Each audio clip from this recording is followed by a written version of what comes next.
The Chinese are preparing for war against the United States. There's no question about it. Anybody who has studied communist China will tell you they're teaching their children to prepare for war. They are preparing the weaponry to wage war on us. In fact, I would argue they are already waging war on us. They call it a people's war, unrestricted warfare. And basically everything short of bombs and bullets, those will come in the next phase. Quick break from the program to share with you something amazing. This is called SLOOP. It's actually SLUPP-332, but it's been shortened to SLOOP. And this thing mimics exercise. It seems too good to be true. I first shared this on my Substack, and I had Dr. Diane Kaiser, and we went through all the benefits of this, and the whole thing sold out. You can't get it anywhere really across the industry. And the people who are using it the most are athletes and bodybuilders and people who want to see extra performance in athletics, because this and preclinical studies with mice increased their endurance by 70% and their distance by 45%. I mean, it's incredible. And it's been shown to mimic exercise even when you're at rest. In preclinical studies with obese mice, they lost upwards of 12% of their body weight in 4 weeks, and it increased muscle. So this is really taking the industry by storm. It's actually not that expensive either. With my 10% coupon, it's about $80 for maybe a 2-month supply if you take 1 capsule a day. If you decide to up it to 2 capsules a day, because your dosage depends on what you want, then it's a 1-month supply. But Dr. Diane recommends doing 1 capsule a day until your body gets used to it. You might not see the same level of results right away that the mice did, but your body can get used to it and see if it's something that you really want to do. If you are interested in this, I will have a link below so you can try it yourself, or go to sarahwestall.com under shop. Remember to use the code Sarah to save 10%. Welcome to Business Game Changers. I'm Sarah Westall. I have Alex Newman joining the program. We're going to talk all things global politics and what's happening here with the power struggles that are worldwide, the Iran war, and where realistically we're going. And I think he's right. I think that during this, we talk about the education of the elites and that they are educated, brainwashed. He thinks they're brainwashed more than the public school kids are. And they're brainwashed to think that they're superior. They're brainwashed to think that they need to run things because the great unwashed don't have the ability to. And in some ways, you know, the average person doesn't take initiative and maybe they aren't that smart. But there's a lot of us that do take initiatives that are smart, that want these people out of our lives. So we have this elite class that thinks that they're superior, who are not superior, and they need to get out of our way and allow us to run our own lives. And I think that's where we're at right now, is we don't want that. And we need to stand up. This is going to be a good educational conversation. You might not agree with everything Alex says, or should I say you might not agree with some of his philosophies, but I think there's a growing united front on people wanting their freedom. And that's what's on the line, is everywhere. If you are, no matter where you are, whatever your beliefs are, if you are an LGBTQ person, you better believe your freedom is on the line too. Everyone's freedom is on the line if this stuff goes through. And you're going to hear what's actually happening behind the scenes. And it ties into these global wars. It ties into the Great Reset. It sounds conspiratorial until you start seeing the facts and start connecting these dots. The important thing is that we get more people critically thinking and being smart. And actually, the more people that are running companies, the more people that are engineers and scientists and teachers and people who are smart but have been conditioned to think a certain way, the more we can get them broken out of it and start questioning things, the better chance we have to have a good future for our kids. So this is a great conversation I have with Alex. I always enjoy having him on my program. And before I get into that, I want to remind you that Reddit TrueTide, I just did a show with Dr. Diane Kaiser, And you can see it. I might air it first on my Substack, but we're talking about retatrutide and the benefits of retatrutide. It's the next generation GLP-1. They're saying that it's probably going to be the most profitable pharmaceutical drug ever created by mankind. And it's going to be $2,000 a month. And it's not just going to be the peptide like what we sell. It's going to be filled with preservatives and things for the masses and sold at a huge premium. And there is a good possibility that by mid to end of year, it will no longer be available in most cases. My company, Limitless, that I work with, is working very hard to make sure that it'll be available for years to come by changing, adding some peptides to it, making it a little bit different version, maybe eventually. But right now it's available just as the peptide. It's $150. It's a lot less than it's going to be later. So if you are interested in getting this amazing peptide, it not only decreases appetite, but it also burns fat and gets your metabolism going. So it's so much better than the other GLP-1s. It's a GLP-3 actually, than the other GLPs on the market. And the rebound, people are seeing massive rebounds on coming off of Ozempic and these other GLP-1s.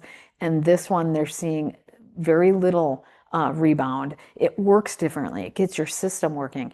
It also has benefits aside from losing weight. And if you are interested in getting it, you can get 15% off by using the coupon code Sarah. You can save another 5% by paying from your bank account if that's of interest to you. And you must sign up as a VIP first. It is not something that the general public can see. So I'll have the VIP link below as well. And I'm telling you, I don't know anybody who's gone on this and hasn't seen amazing results. Get your body ready for summer and finally get in control of your weight. But I would stock up. It's only a matter of time before they make it very difficult for you to get this. Okay, the links are below. I also have a link to my peptide guide for dosages and recommendations and studies and all the rest. It talks about preserving muscle, which is a big thing when it comes to retatrutide. That's another big thing. It doesn't burn muscle like the other ones do. One of the reasons the other ones people are sick and rebounding really quick is because they're burning so much muscle.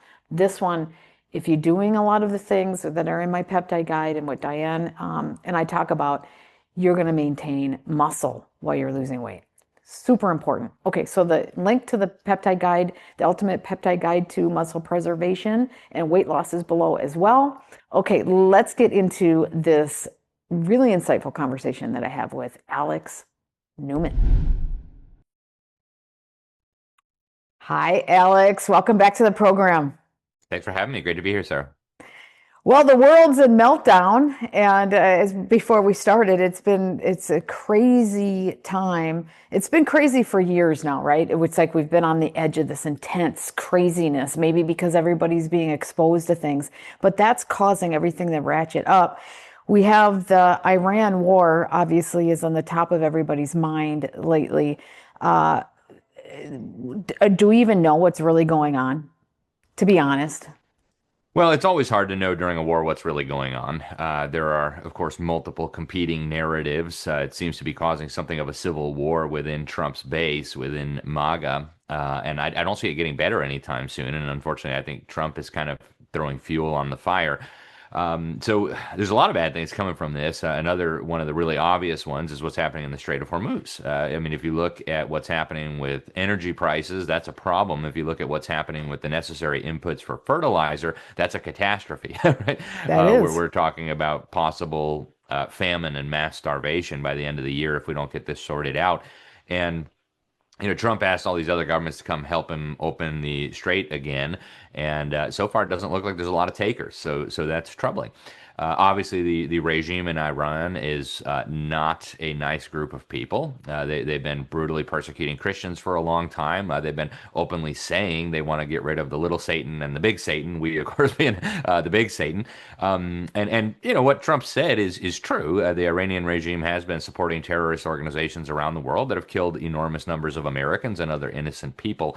I personally think he should have gone to Congress before just launching a war. My reading of Article 1, Section 8 is pretty clear. Congress has the power to declare war, not the president. And I know that Congress passed the War Powers Resolution, whatever, but I don't think the Congress has the authority to abdicate its constitutional responsibilities. So I think there's a lot of problems here. I don't know how it's going to end, obviously. We were led to believe, or at least we were told, that the Iranian regime would crumble very quickly and that this would be very simple.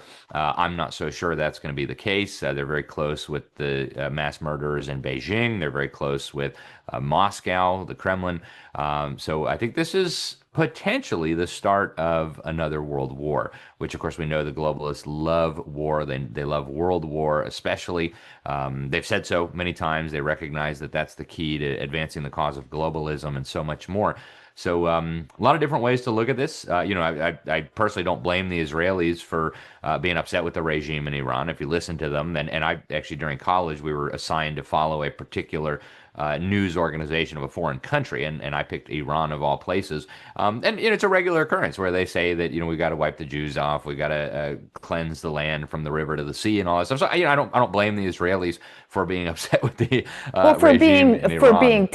For being scared of that. But there's another argument. You can look at both sides of this and go, okay, these guys murdered and hurt people too, right? The globalists. You've been on my show before, and maybe it's not specifically them, or it's the globalists acting like they're them. I mean, we can look really bad from another perspective. You've talked about this. The UN goes in and they mass murder people. Well, that looks like it's the US or Israel doing it, and maybe it is in some cases. And so when you look at it from both perspectives, depending on who you are, you can make an argument that all sides have done some pretty bad things to people. Oh, no question. And I think when you really dig deep, what you'll find is a lot of these players are connected in very important ways. Benjamin Netanyahu, while he's widely celebrated by some factions of MAGA, this is a guy, we need to remember, who mandated the COVID injection on everybody in Israel. And, there's this rumor out there that, like, the Jews had a special vaccine. No, they didn't. If you look at the data, they're suffering catastrophic effects from these injections. That's right. Steve Kirsch just put out data showing a 500 times increase in the number of heart attacks among teenagers in Israel as they were getting these injections. That's not okay. Right? That's not okay. That's my point. Yeah, no, so there are serious problems. And if you look at the regime in Iran, right, the regime in Iran was put into place by the Jimmy Carter administration, by the Central Intelligence Agency. They overthrew a guy who was very pro-America, right, the Shah of Iran. He was very pro-West. I certainly wouldn't want him as my leader, but if you compare him with the mullahs, I mean, he was a breath of fresh air. That's my point. So you can look at both sides and go, okay, and if all you do is talk about the bad of one side, you could really make either side look really bad. Yeah, and I think when you really dig down, if you look at who put the regime in Beijing into power, it was the globalists. They did it on purpose. We know for a fact they did. I've been giving talks on this around the country for years.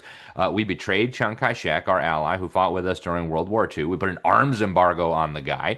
Thank you, George Marshall, member of the Council on Foreign Relations, Secretary of State, Secretary of War. They did that on purpose. They brought the communists to power on purpose. And then they built up the regime for many decades, whether it was the Rockefellers, whether it was the Rothschilds, the same kind of people who built up Jeffrey Epstein, by the way.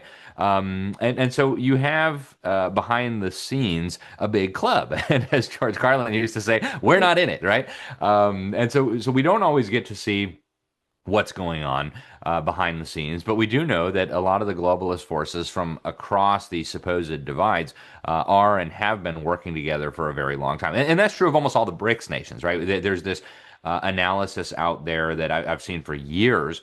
And I think most of the people arguing it are well-intentioned, but that the BRICS are somehow standing up to the New World Order and they're going to, create a rival. So, baloney, right? The U.S. government, the subversives within the U.S. government, the deep state put these criminals into power all over the place. I mean, Joe Biden made sure that they could steal the election in Brazil so his criminal buddy, Luiz Inácio Lula da Silva, could run that country into the ground. Multiple U.S. administrations ensured that the communists would succeed in South Africa so that they could take over that once first world, very wealthy, very prosperous nation.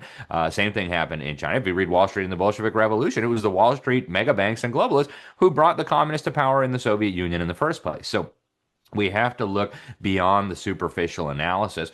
And, I look at this also from a biblical perspective. Christians, for example, I can go into a church anywhere in the world, and even if I don't speak the same language as these guys, I'll have something in common with them, right? We all love the Lord Jesus Christ, and we all are working toward the same purposes, discipling the nations, the Great Commission. Well, on the other side, you have something similar, right? They don't necessarily have to get into the big smoky room and have, a secret conspiracy to all be working toward the same goal, which is the smashing of individual liberty, the smashing of national sovereignty, the smashing of family, and the eventual creation of a totalitarian, nightmarish, one world political, religious, and economic order. And that's what they're going for. So I think those things all need to be discussed, and the superficial analyses that we see so frequently are, I think, dangerous and counterproductive. I still don't know what to make of Donald Trump. I know a lot of people in MAGA are ready to throw him under the bus. A lot of people think he is, being dishonest, that he's playing the American people, and I certainly don't rule that out as a possibility. But I think time will tell. Time will I think, tell. Time yeah, will tell. we'll see. We'll see what we learn in the There's future. there's some serious questions on his family making money on the cryptos. Hmm. That is There are. that's bothersome, right? Yep. But No let's question. yeah, let's talk about the Strait of Hormuz and the fact that the other countries aren't willing to come in and at least keep that open. They don't have to take sides, but why is the world not willing to help at least keep it open when it can create mass famine and actually harm a lot of people in their own country? Now, I would say that it was a major miscalculation to go in, bomb the crap out of Iran and not protect the strait, because that is stupidity. And I would think that a military with our level of intelligence and capabilities would have known that this was a vulnerability and not to leave it alone. But now we're in a situation where the world could suffer mass famine from fertilizer. Oil is a secondary thing as far as I'm concerned, but it's really important. How did we get ourselves in this situation, and how could the other nations not just be like, I mean, maybe at some point they're like, okay, we're going to act like this for a certain amount of time, see if it clears up, and then jump in to at least clean this up. I mean, I don't know. What do you think?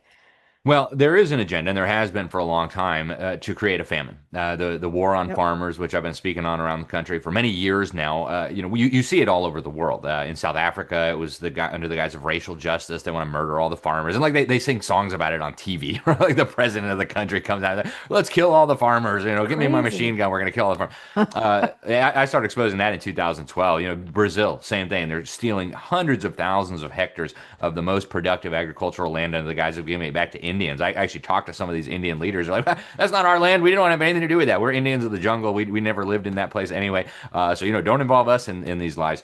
So same thing in Brazil. Then we saw the same thing in the Netherlands and the guys of like global warming and nitrogen and whatever scam they use there. We saw the same thing in the United States. Oh, the desert gopher tortoise, whatever. I mean, they're obviously all lies. What they're trying to do here is destroy the old agricultural systems, small, medium, private landowners, ranchers, farmers. We're seeing it in India. We're seeing it in the United Kingdom now with these outrageous taxes proposed by the communist Prime Minister Keir Starmer. Everywhere you look, right? We saw it in Sri Lanka. They imposed all the UN's decrees on farming, and whoops, the whole agricultural system collapsed. Who could have seen that coming? Now they went from net food exporter to like we can't even feed ourselves. And we saw how that turned out, right? Chaos, burning down the prime minister's house. I think that's what they want. They want chaos because out of that chaos, they can kind of steer that and end up where they want. But there is an agenda to create a famine. They've talked about it. Henry Kissinger talked about it back in the 70s. We'll use food as a weapon to try to depopulate the third world. We'll force third world governments to sterilize and abort the children so that we can't have, overpopulation or whatever. He called it a national security threat to the United States. Bill Gates, of course, obsessed with these ideas. So there is this agenda to cause a deliberate global famine. And when you look at the Strait of Hormuz and you look at what that's doing to LNG exports, and then you look at what that's going to do to fertilizer production and fertilizer prices, right, by the way, in planting season in the Northern Hemisphere, which is all where all our food comes from, you've got to at least wonder, you've got to at least ask the question, was this deliberate? Um, I suspect it probably was. Was Trump in on the conspiracy to starve humanity? I don't think so. In fact, when he took over, right away he started reversing the policies of Joe Biden that were actually accelerating that process in the United States. Yeah, I know people who work with his Department of Agriculture. He seems at least to trying to do right by American food producers. I don't necessarily agree with all his policies on that front, but you noticed the day he went into the White House, they stopped killing all the chickens, right? Just as one example of many. So I don't think Trump is deliberately involved in this, but I think there is an agenda to starve humanity. There is an agenda to create a global famine. They've been telling us it was coming for years. And when you look at what's happening in the Strait of Hormuz, you see there's a real mechanism through which this could happen. Well, okay, so the military walked into a trap, and there had to have been some people in the military who should have known this, right? So they are either part of this globalist conspiracy or they aren't competent, right? And so Yeah. that those are the only two conclusions. Some people say, well, they were just too arrogant. They thought that Iran would collapse in a week, and then we wouldn't have this That's problem. possible too. Never underestimate the power of pride. Yeah, So, I mean, yeah. So there's a few things here now, and there's always multiple agendas, right? So there could mhm. be a group that's too arrogant. There's a group that is incompetent, and there's a group that does it on purpose, knowing that this is going to happen, and all of that collides at the same time. Very possible. Very possible. And I'm not privy, obviously, to the discussions between Trump and Hegseth and Rubio and the National Security Council. So I don't know what all they discussed. But based on their public statements, it sure seems like they thought this was going to be a cakewalk. It was going to be like Maduro. We're just going to grab the guy and it's all going to be over, and everybody's going to say, "Wow, isn't the U.S. military amazing?" To be clear, I love the U.S. military. My family come from a long tradition of military service, but what happened here is clearly not what the American people were told was going to happen. And it may still get much, much worse before it gets better. So I don't know what Trump was told. We know what Rubio said that, well, we knew the Israelis were going to strike, and we didn't want to have our ships and stuff that we had parked off the coast of Iran hit. So we figured we had to strike first. That's a little troubling to me.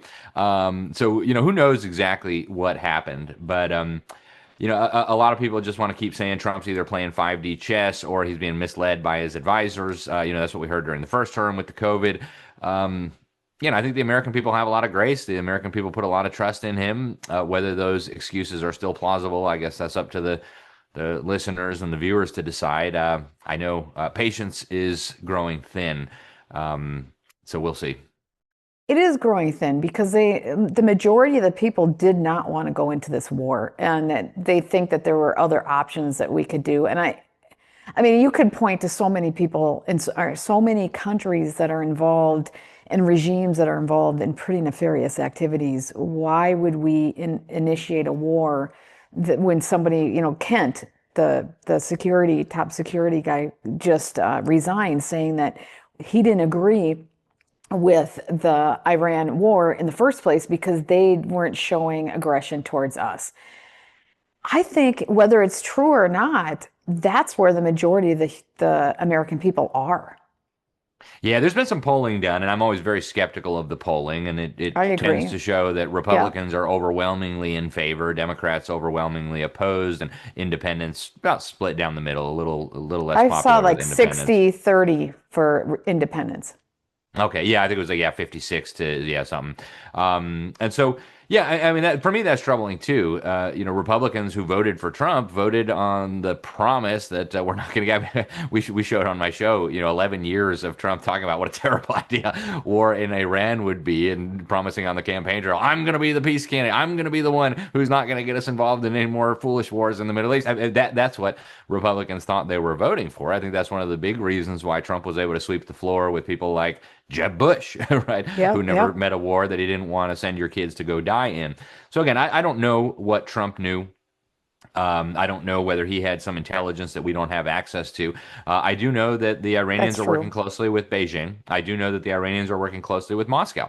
And I believe, and I have believed for a long time, that the next world war that the evildoers are setting up is going to involve Russia and China coming after the United States. And I think this one we're supposed to lose. I think that's the plan, that the United States is going to lose the next world war. And so, did Trump know something that we have not been told yet about what was going on with Iran, Russia, and China? I don't know. I really don't. If I did, I would say it, obviously. But I think it's at least possible, right? Certainly, I think what Trump said for the last 11 years about the war on Iran is true. But what was there something there that we don't know about? I think it's at least possible. And could Trump have been deceived by faulty intelligence? I think that's possible as well. But I've been saying for many, many years, the globalist agenda is to eventually destroy the United States of America. And I believe they intend to use the communist Chinese and the Russians to do that. We had intelligence going back many decades before the collapse of the Soviet Union that this was the plan. One of the most important defectors to ever come out of the Soviet Union, a brilliant individual by the name of Anatoly Golitsyn, he was in Department D of the KGB. He made about 206 very specific predictions about what the Soviets were going to do in the decades to come. This was the Long Range Disinformation Planning Department. And of those 206 or so predictions, about 200 have come true to the letter. He even told us the names of the people who would be carrying them out in many cases. He Wow. said there'd be Where a can we collapse. see that? I'm sorry. Uh, Go so ahead. he shared all this with the intelligence community in Canada and the United States. He shared it with the CIA. He shared it with the FBI, and they said, whatever, we're not interested. So he finally wrote two books about it that were published publicly, by the way, before these things happened, as they started being published in Wow. the early 1980s. New Lies for Old and The Perestroika Deception. I encourage people to read those books. And so what he warned about was that the communists were planning, and again, you can't understand the communists without understanding that the deep state, the Wall Streeters, the globalists Yep, were the yep, ones who yep. empowered them. But leave that aside. And Golitsyn didn't understand this. He came out of the Soviet Union. He didn't have access to the kind of information that we have access today. But he did know what was going on in his little piece of the world, Department D of the KGB. And he said they were planning long-range strategic disinformation, that there was going to be a fake collapse of the Soviet Union, that there was going to be a crumbling of the Berlin Wall, that there would be fake anti-communist revolutions throughout Eastern Europe. He even told us again who would lead them. He said in Poland you'd have a guy named Lech Walesa, who would lead a fake anti-communist revolution. And what he said was the communists would remain in power. Now, of course, we know that Lech Walesa actually led the anti-communist revolution in Poland. We know from the KGB archives that have been declassified that his code name with the KGB was Bolek. Right? So the guy was absolutely correct on all these predictions. And his last prediction, which has not come true yet, but I think is in the works, was that there would eventually be, once they thought they were ready, once they thought the United States was weak enough and they were strong enough, there would be what he described as a second October revolution. Right, the first October revolution, obviously what happened in Russia that eventually led to the Soviet Union. And he said this second October revolution would involve the communist Chinese and the Russians and their allies, right, which would include Cuba, Venezuela, Nicaragua, North Korea, Vietnam, etc. That they would, when the time was right, kick off this second October revolution where they would come against the United States. The United States would be the last man standing, and then we would end up with a global totalitarian system so horrific that nobody could even imagine how bad it would be. So when you plug that information into what's going on in the world, I think it's coming to pass. When it will be, I don't know. It could start soon, right? The U.S. is so bogged down in Iran right now. The communist Chinese could say, "Hey, let's go for Taiwan." The Russians could say, "Hey, let's flatten Ukraine and march on into Scandinavia. Let's start with Finland." And what would the United States do? We've got half of our military, most of our navy down there in Iran.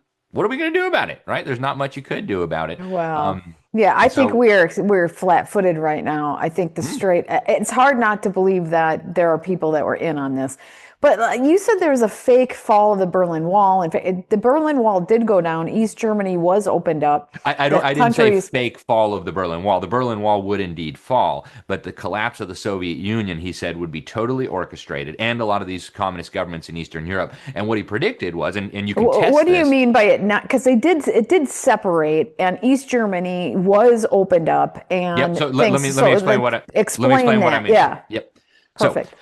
he said that the same animals, the same mass murdering criminals who had enslaved all of these countries would remain in power, right? After World War Okay. II, we put the Nazis on trial. We put the Japanese on trial. Yeah. We executed them. We had the Nuremberg trials, and the people who operated concentration camps, the people who were involved in mass murder, were literally hung by the neck till dead. Some were brought over, of course, by the CIA as part of Operation Paperclip, but we're not supposed to talk about that.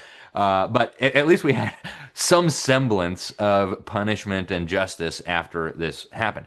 What happened after the alleged collapse of the Soviet Union and the alleged collapse of communist Eastern Europe?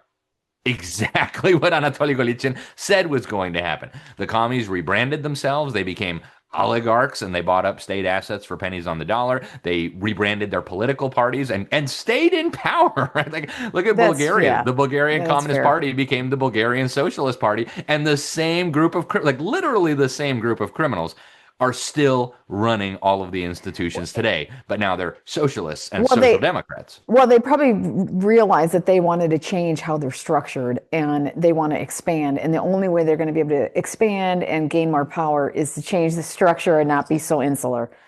Yep. So in And some what you ways see that's good, also but go is ahead. Yeah, and what you see also is these criminals ended up taking over the institutions of the European Union, right? Which is again exactly what Anatoly Golitsyn told us would happen. They ended up moving out into the institutions of the UN, and I've tracked these people for a long time. Irina Bokova, right, is a lady I've tracked for a long time. She was the foreign minister for the mass murdering Bulgarian communist regime that slaughtered 250,000 people out of a population of 10 million. Then they rebranded themselves. Instead of Bulgarian Communist Party, they became Bulgarian Socialist Party. And then she moved into the United Abominations. She became the head of UNESCO, one of the most important UN agencies, and they were actually grooming her to be the head of the United Nations. A lady who was educated at the KGB school in Moscow. I mean, you couldn't make this stuff up. And then the Rothschild dynasty endorsed her to be Secretary General of the UN. So everything that Golitsyn predicted has played out exactly as he predicted. The only major thing that still has not happened is the second October revolution, which I think they're preparing for now. Right? The Chinese are preparing for war against the United States. There's no question about it. Anybody who has studied communist China will tell you they're teaching their children to prepare for war. They are preparing the weaponry to wage war on us. In fact, I would argue they are already waging war on us. They call it a Oh, for sure. people's Yeah. war, unrestricted warfare. And basically everything short of bombs and bullets, those will come in the next phase. Just a quick break from the program. I need to share with you in urgent manner about scam gold IRAs and the important need to make sure that you're working with a trusted company in the precious metal space. I have had hundreds of people come to me now where they have lost 50, 60, 70% of their life savings in these scam gold IRAs. We are having nearly 100% success rate getting their money back. If you have put your life savings into a gold IRA, I implore you to look and see if you have been scammed. Don't trust the company that sold it to you. Make sure you understand what you can get as a buyback value for the gold or silver that you have in your IRA. If you have noticed a significant drop in what you invested, you have more than likely been scammed. We can help you, and there's no shame. Go to sarahwestall.com/Miles Franklin, fill out that form, and we will help you get your life savings back. Well, to me, it seems that there's two factions of the globalists fighting. There's the old faction and the new faction, and they're both globalists, but they have a different vision for the future. That's kind of what I see. Maybe I'm wrong. Yeah. Well, there's always factions within criminal organizations, right? If you look at the mafia, these are people full of pride. They're desperately wicked. And so, hey, I want to be the top dog. No, I want to be the top dog. And so, like, they'll shoot each other and, like, take each other. So that happens all the time. And I think we would be foolish and naive not to realize that those kinds of divisions exist within the globalist movement. I mean, they just wheeled Klaus Schwab off stage left, right? I mean, the guy was never at the top of the pyramid, but he was a useful, minion for. Yeah, I mean, he was useful to this agenda for a long time. And what happened? They threw him under the bus, right? And basically made clear, like, all right, you're done, your time's done. Sail off into the sunset, or we'll come after you even more, and we'll expose some of the corruption you were engaged in. So this kind of stuff happens with criminal organizations all the time. It happens with the globalists as well.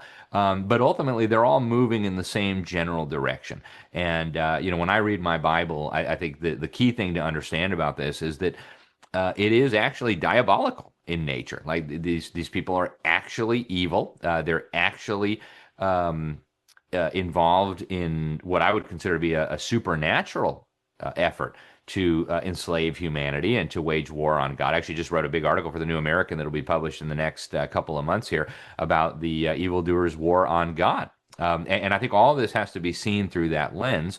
Yes, they fight among each other, among themselves from time to time, but ultimately they're all moving in the same general direction, which is abolish nations, abolish family, abolish civil government as we have known it, abolish true religion. And yeah. It's just who's going to be in power of it and kind of how they do it.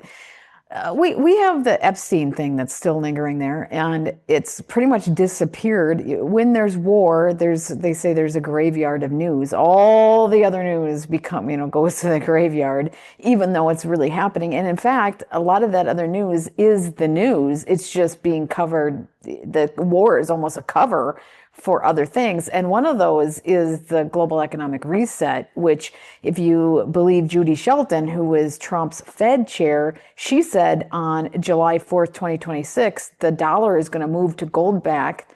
And in 2022, Russia's ruble went to gold back. And we have the Chinese currency 2 months ago went to gold back. And I just had Robin McCutcheon on, who's an economics professor, and she said instantly their currencies were worth more than the dollar. And if you believe all that, and well, the gold back is true, but if you believe her and that instantly they were worth more than a dollar, and if you believe Judy Shelton, we're in for some serious global economic change here in the next 4 months. There's no doubt that that's coming. I think when we were talking about Julie Sheldon, you were talking about 2025, not 2026. But no, because it's the 250th anniversary of the country, and so she was saying it was going to be okay. She was saying that 2026. on July 4th. Okay, I Yeah, thought you yeah, said yeah, she yeah. had said. Okay, No, very. no, yeah. Thanks for clarifying that. I don't know where they're going with this. I do know that they want to collapse the dollar. They want to collapse the existing financial system and then build back better. I wrote an article 12 years ago, maybe 15 years ago, about the push for a one world currency under the IMF, and I think that will be the long-term plan. I've read their own documents. They have seen as an in-between step the possibility of regional currencies like the euro. The African Union is, of course, plotting on creating an afro. So we've got a lot of these regional currencies that are popping up, but they may try to at least give some semblance of backing by gold, just so that people will have confidence in the new system that they're building. But ultimately, I think they're going for a global currency system that is basically digital, right? If you listen to what the Bank for International Settlements is saying, what the International Monetary Fund is saying, they are obsessed with this idea, not just of a digital currency, which may or may not be backed by some kind of commodity to make it more palatable to people. But they also want to include into that architecture what they call the digital public infrastructure, the digital ID, which will be inseparable from your digital currency. It would include this international blockchain ledger that the Bank for International Settlements is working on right now, where Larry Fink had talked about this at the latest World Economic Forum, right? Even with Trump in the White House, they're still working on this. Every asset in the known universe would become a digital token. Your stocks, your bonds, your farm, your car, your toothbrush, all of it would exist forever on this international blockchain ledger. And to be able to buy or sell, you would have to use your digital currency, your digital ID, maybe some form of digital contract to register those exchanges on this international blockchain ledger. Again, it's being developed now. It's not like a hypothetical thing. Yeah, they've been coming in the developing it future. since, for over a decade now, and people Yep, don't realize it. They've been talking about that's it. right. Yeah. Yeah, So we've got the white papers. That's right. We've we seen know what they this. plan to Yeah. do. Yep. Now the thing is that not everything, we still have paper currency and coins, but in general, 99.9% of transactions are done on the digitally right now, right? It's been Right. like that for a while. It's not inherently bad to come up with a more secure way of transacting and realizing that we're digital. It's the fact that they're embedding this structure into it that's the problem. and this surveillance and this control structure into it that freaks me out because, that's my background. I have no problem with automation and making the world better and more secure. I just think it's like a gun. It's a two-flip thing. You have to pay attention to the details of how they're doing this. And it goes into this black box and people can't see those details. They suddenly can't even see what's happening. And it's no longer argued about once it's in the black box. Yeah. And to your point, the programmable nature of these digital currencies is very, very troubling. The Federal Reserve talked about this in 2024. Multiple speakers at the World Economic Forum have talked about this. The top leadership at the IMF has talked about this. The head of the Bank for International Settlements has talked about this. The digital currencies that they are rolling out, and they've got the preparation to abolish cash working in tandem to this agenda. But the programmable money will be, again, tied to your digital ID. And your digital ID, they're telling us, right, is going to be tied to all the data they have on you, your health data, your compliance with the vaccine mandates, your personal social media history, your search engine history. So all that will go into how your money is programmed. They will not like you purchasing firearms or ammunition or steak or tithing at a conservative Bible-believing church or any number. They can do whatever things. they want. Once the database is connected and they have all the logic there, they can do any kind of data mining on you. Yeah, and not just data mining, the ability to control how you use your money or if you can use your money. Well, no, but I mean, they can data mine who you are and then act upon that is my point. That's right. Yep. And if you're a subversive, if you get a low social credit score, they've already rolled all this out in Communist China. So we know how it will work. Communist China is like the pilot program. If your social credit score goes low enough, you are not only just like shut off from society, you might end up in a re-education camp. You might end up on an operating table where they will slice you open and sell your organs to the highest bidder. God, okay. It's awful. Bill Binney came on my show, right? He's somebody that I've talked to over the years and I've gotten to know. And he said, Sarah, you know what? Because I was worried, this is all pre-COVID. I was talking about this. And I said, China's already doing this social credit score. He goes, Sarah, the United States, we're ahead of them. We're helping them.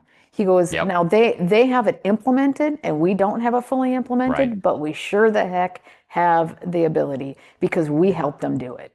Yep. They got the technology from us. They got the ideas from us. And those exact kinds of data points are being compiled on Americans right now. Palantir is at the forefront of this. Oracle is at the forefront of this. Google obviously is integrated into this system. The intelligence community through In-Q-Tel has been financing a lot of these companies that are doing all this work. So in Communist China, the government did it. Here, the big private corporations that are intimately connected with and inseparable from the government are doing it. But it will all end up in the same place if these megalomaniacs are not stopped. And it will be global, right? It's not just going to be China. It's not just going to be America. It will be a global system that will be virtually impossible to escape from if somebody doesn't stop these maniacs. Okay, well, we have companies like YouTube who I'm in a lawsuit against Google and the federal government right now. It just launched. Awesome. Yeah, I don't know if you've seen that, but that's because of everything that they've done, including defaming me on the front page of Google search, comparing me to a porn star. And then also, oh yeah, there's people can look at my stuff. I was just on Blaze TV with Sarah Gonzalez and I shared all that. I'm going to be posting it. And people go to my Substack, they can see everything. I did a press release. Yeah, they first page search results. They had the 4 fake channels, a bunch of porn star relation stuff, a bunch of defame. That was the first page search results on me, on Google search, on the most powerful company, one of the most powerful companies in the world, certainly the most in media, with a global monopoly doing that to me. If they can do that to me, they can do that to anyone, right? And that was up there for weeks. And I had to, not until my 3rd letter from my attorney did that come down, the porn star stuff. But the other stuff, the defamation or the fake channels, and 2 of them were monetized. I couldn't get my channel on there, but there was a channel that was fully monetized that was posting all of my content. And that came up before. None of my legit work came up, but that all came up. So anyways, and then I have also found this media bias check or whatever this company is, that Princeton University, all these libraries, browsers put it up. They consider it the best thing. It considers me, I haven't looked at you, but it considers me very low. and there's like 6 levels. I'm not the very lowest. I'm very low, but not super. I don't know. I'm right below the very bottom. And they're not even using my own content to rate me. And so when I tried to get hold of them, you can't get hold of anybody. And so this is all automated behind the scenes across everybody. Even if it's fake, they still get to do this. So we have this happening and smearing people on scale. And we have somebody like Google and YouTube, who is now the largest video and the TV company in the world. They're becoming a globalist media company, and they're on every continent. In some countries, they have 100% search dominance. What do we do? I mean, they notoriously partnered with the World Health Organization. They are a globalist company, aren't they? They are the globalist propaganda arm of the world right now. Yeah, they are. And it's important for people to remember that these big, huge companies are not like just really great businesses that won in the free market, right? These companies were stood up with help from InQtel, the investment arm of the intelligence community. These companies were stood up with help from DARPA, the Defense Advanced Research Projects Agency. There's a reason why they stood up these huge, unchallengeable companies. In fact, I'm litigating against one of the big social media companies right now. They banned me. There's no way to discuss with anyone. They violated Which their company? own terms. Facebook. Okay. And so we're not allowed to litigate in court yet. Right now, we're in arbitration. So we'll see how this goes. I'll keep people updated. I haven't talked about it much publicly. But yeah, these companies are completely out of control. They are beyond evil. And when you look at their close connections with people like Jeffrey Epstein, you start to understand what's really going on here. It's wickedness writ large. And all the data they are gathering on you, they can and they will use against you. Okay, so let's get to Epstein and these people. Are there any people of decency at these companies that are saying, "Wait a minute. I want my kids to have more freedom. I don't want someone like me. I don't want people doing those kinds of things to people. I want a better world." Are they all that tied up into power and making money and being positions that they won't hold the line and say, "This is not okay for the world that we're forging, and that our children need something better"? Because this is beyond, in my example, I hope it gets out there everywhere and people can see what they did to me, because my example is something they can do to anyone when they have this power. And then when they have immunity in the courts, we also are the first in the history of US law to say that there's a structural bias in the Ninth Circuit, and that these courts cannot be they're not competent at hearing these cases because there's so much structural bias that they won't allow justice to occur. So we're the first in US history to do that. And when we get to a point where these courts are so biased and they've given them so much blanket immunity, at what point do people stand up and say, "Holy crap, we cannot allow the world to go in this direction"? Yeah, I hope that'll happen soon, because the alternative is we're basically headed for a global slave state, and our children will not enjoy freedom, certainly not our grandchildren. So I don't know if and when that will happen. These people are masters now at conditioning. My latest book, Woke and Weaponized, how Karl Marx won the battle for American education and how we can take it back, actually focuses on how they prepared the population, not just of the United States, but of the world, to not just submit to this monstrous tyrannical agenda, but to embrace it, to support it, to love it, to defend it. And so we're in for, I think, some serious turbulence. It's going to be a very, very difficult thing for humanity to free itself. But, the obvious point remains, we don't have any other choice, right? Like We don't. the other choice is global slavery, and that is simply not acceptable. And so, we can't go in that direction. So we must give it everything we've got. We must expose these evildoers. And I think it really begins by protecting the hearts and minds of our own children, by resisting in every possible way that we can. You're not going to vote your way out of this. I'm sorry, but vote harder. We've tried that over and over and over again. We need more serious strategies, like withdrawing consent from this system. In many cases, I think we're going to have to actually refuse the illegal and wicked orders, like we did during the COVID thing, right? Well, if you won't COVID, take we the won. vaccine. Yeah, Yeah, we we well, won in COVID, I think. a temporary victory, Yeah, right? yeah, But they'll be yeah. back. Well, just a few more points. One of the things is that I would like to see, because it's really important that our children are, I just don't think the public schools are very good, right? And my kids, Understatement of the year. yeah, and my kids did not go to a public school. They went to a private school. But I think homeschooling, you can just really give your kids a wonderful education by getting them out of this thing. But I would like to see it not be a conservative Christian viewpoint or just the extreme libertarians that are looking at it. It could be, do you want your children to have a really good education? You need to do this because the free thinking and the critical thinking is so much better when you get them out of the system. If you want them to be really good, you have to pull them out of this so that they have freedom. And so it won't be stigmatized as just the far right crazies or the lunatics that don't believe in anything but anarchy. It is like, just if you want your kids to be good at something and competent and have the ability to think without being brainwashed, you need to do this. Do you know Yeah. what I'm saying? I want it to be like mainstream. And it's becoming that way. I mean, COVID really helped in this regard. We saw probably a doubling of the number of homeschool families. We saw a lot of liberals starting to homeschool. Among Black Americans, the numbers went from 3% homeschool to 16%. Wow. Yeah, that's according to the U.S. government's own data. Some of those now have probably gone back. But homeschooling is now very diverse, like in the true sense, not in the fake media DEI Yeah, kind of yeah. sense.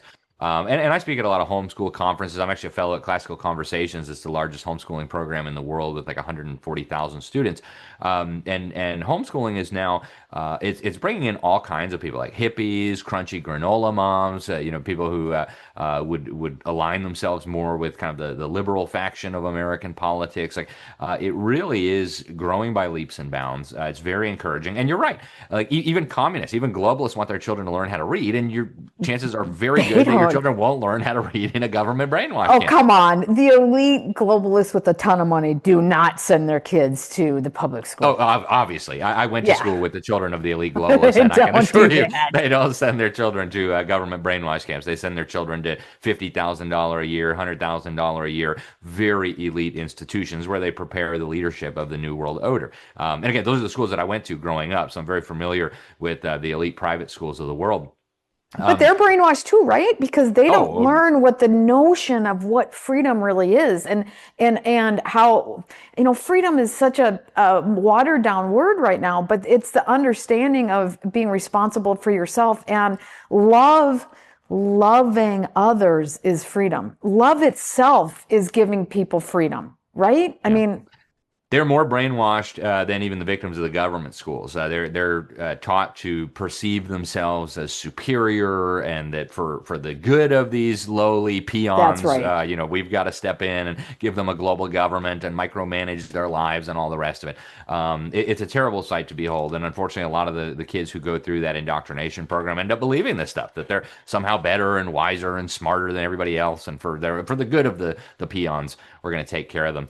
But I know we're running up on the clock, but I would just encourage parents, like, if you have children, if you have grandchildren, like, whatever you have to do to get them out of the system is going to be more than worth it. And I mean, whatever. Like, if you have to live in a cardboard box, I it will be know. worth it to get your children If you out of the love your government kids. school. If you love your Absolutely. kids, because there's a huge difference between the education, the opportunities my children got simply because they weren't there. Now, there are kids that perform or that are successful despite the environment that they're in. There's always exceptions. But man, the opportunities they got simply because they weren't in that environment. I went to a public school. I saw the difference, of what my kids, that environment, what that difference was. But okay, where can people follow you? You are somebody that gives people a different way of thinking, and it's important that we develop this critical thinking, and you help with that, and you lay ideas down, and you don't do it at this watered down level. You give them facts and information. Well, thank you, Sarah. I appreciate very much the kind words. Thank you very much for having me on the program. And I'm grateful for what you're doing as well. You know, we need people who aren't afraid to share the truth as they see it. And hopefully, with enough people doing that, the American people and eventually the people of the world will start thinking for themselves, questioning the propaganda, and figuring out ways to liberate ourselves and stop the horrific agenda that these evildoers have planned for us. So easiest way to follow me, if you go to my website, Liberty Sentinel, for the ones who went to public school, that's SENTINEL.org. You can get free newsletter. We do a number of shows that are available all over the internet, radio, all over the country, TV, things like that. People can read the New American Magazine. I serve as senior editor there, thenewamerican.com, to subscribe to the print magazine, or even just the free daily headlines. It's good stuff. And then if you've got children, classicalconversations.com is a great program. That's where I have my own children enrolled. I'm also, as a volunteer, the leader of Public School Exit. I serve as executive director there. All kinds of free resources to help you get your children out of the system as quickly as possible. My newest book just came out a few weeks ago, Woke and Weaponized. I wrote with Robert Borton, CEO of Classical Conversations. And that's available anywhere good books are sold. And then I'm still on X, believe it or not. I haven't been banned from X yet. It's Alex Newman _JOU for journalism. And thanks again for having me, Sarah. Thank you for all that you're doing. Thank you for taking the fight to YouTube and Google. God bless you. We need to talk more about that. And again, thank you very much for having me on. Really appreciate it. Thank you, Alex. I really appreciate it.